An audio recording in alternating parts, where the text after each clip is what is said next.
Le troisième cycle de discussions indirectes entre Washington et Téhéran vient de s'achever à Genève, marqué par ce que les médiateurs qualifient de progrès significatifs. Les délégations retournent désormais vers leurs capitales respectives pour des consultations de haut niveau, tandis qu'une nouvelle session de négociation est déjà programmée pour la semaine prochaine en Autriche. Malgré cette lueur d'espoir diplomatique, la pression militaire américaine continue de s'intensifier dans la région. Le porte-avions USS Gerald Ford a quitté la Crète pour faire route vers l'est, rejoignant l'USS Abraham Lincoln, déjà positionné près du golfe d'Oman, alors que plus de 300 appareils de combat américains ont été déployés en renfort. À Genève, l'atmosphère a été décrite comme intense et sérieuse. Pour la première fois, une proposition concrète a été mise sur la table, suggérant une réduction, voire un arrêt des activités d'enrichissement d'uranium, en échange d'une levée des sanctions économiques. Ce dialogue a duré bien plus longtemps que prévu, signe que les deux parties entrent désormais dans le vif du sujet.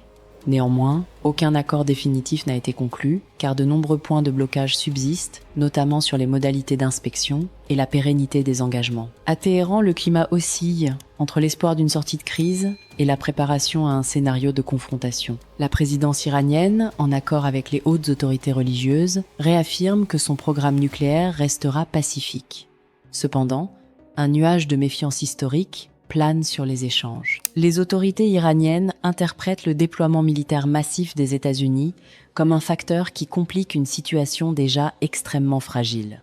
À Washington, l'administration prépare sa stratégie pour les jours à venir. Le mot d'ordre reste inchangé. L'Iran ne doit pas obtenir l'arme nucléaire, mais la marge de manœuvre est étroite. Si la Maison-Blanche estime que la menace militaire accélère les concessions diplomatiques, une partie du Congrès et de l'opinion publique s'inquiète des risques d'un nouvel enlisement au Moyen-Orient. Des voix s'élèvent pour exiger qu'aucune action militaire ne soit entreprise sans un vote préalable. Le sentiment de déjà vu est palpable. Il y a moins d'un an, des négociations similaires avaient été brutalement interrompues par des frappes ciblées. Aujourd'hui, la présence d'observateurs internationaux de l'Agence internationale de l'énergie atomique est vue comme un signe positif, un arbitre capable de vérifier les engagements sur le terrain. Pourtant, l'espace pour l'optimisme se réduit face à l'ampleur du dispositif militaire déployé, un niveau d'armement jamais vu dans la région depuis 25 ans. Au sein de la population iranienne, la frustration domine. Les citoyens, déjà éprouvés par des crises économiques et des mouvements de contestation interne, craignent que l'échec de la diplomatie ne mène à un conflit dont les civils paieraient le prix fort. Les souvenirs des précédentes campagnes de frappe, ayant touché des infrastructures vitales, alimentent une anxiété quotidienne. Pour beaucoup, l'enjeu dépasse désormais le simple dossier nucléaire.